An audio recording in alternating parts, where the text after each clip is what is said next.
Donald Trump unveiling a series of new proposals in his foreign policy speech yesterday, including stricter immigration screenings and a commission to fight radical Islamic terrorism. We should only admit into this country those who share our values and respect our people. I call it extreme vetting. As soon as I take office, I will ask the State Department and the Department of Homeland Security to identify a list of regions where adequate screening cannot take place. One of my first acts as president will be to establish a commission on radical Islam, which will include reformist voices in the Muslim community who will hopefully work with us. Joining us now with his take, former CIA Director and Chancellor of the Institute of World Politics, James Woolsey, is here. Good to have you, sir. Thank you. Good to be with you. Did you learn anything new in Donald Trump's speech yesterday? I thought it was a sound speech. I thought it was considerably better than several that he's given in the past. It was disciplined. It was structured. It had coherent ideas. It was tough, but it wasn't, to my mind, rambling at all the way some of his expressions have been. I thought his ideas on Guantanamo and on vetting and so forth were perfectly reasonable bases to begin discussions. You might not end up calling the ultimate result extreme vetting. You might call it something else, but the idea is a reasonable one, I think. Well, so let's talk about that. He did promise in that speech yesterday to keep Guantanamo Bay open if he's elected president.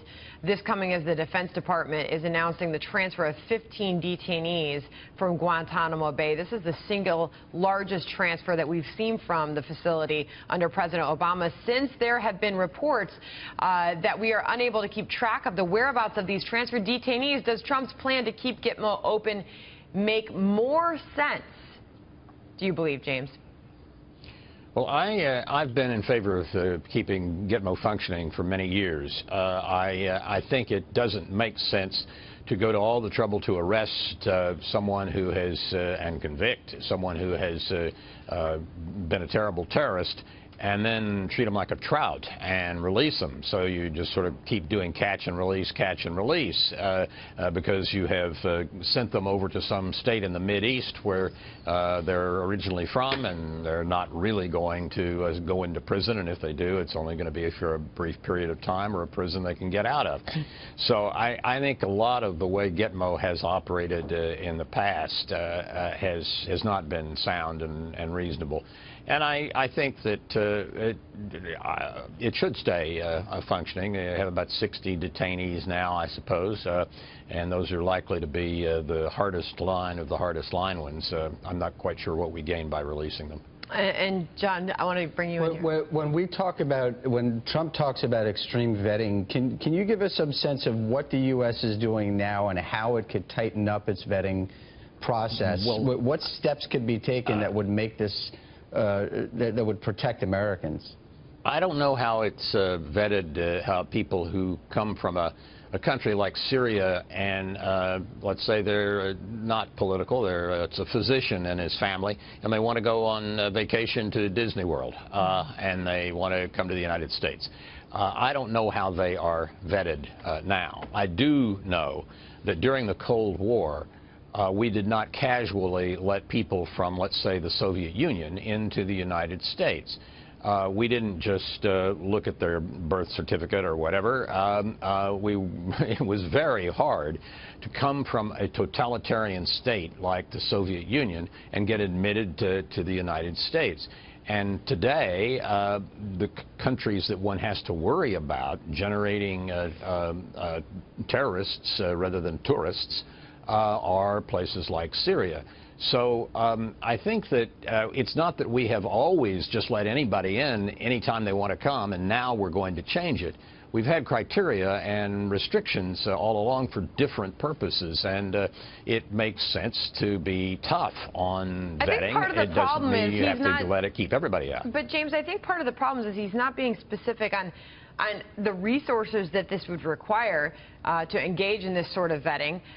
He's gonna vet applicants for issues like religious freedom, gender equality, gay rights. He's going to be using questionnaires, social media, interviews with friends and family.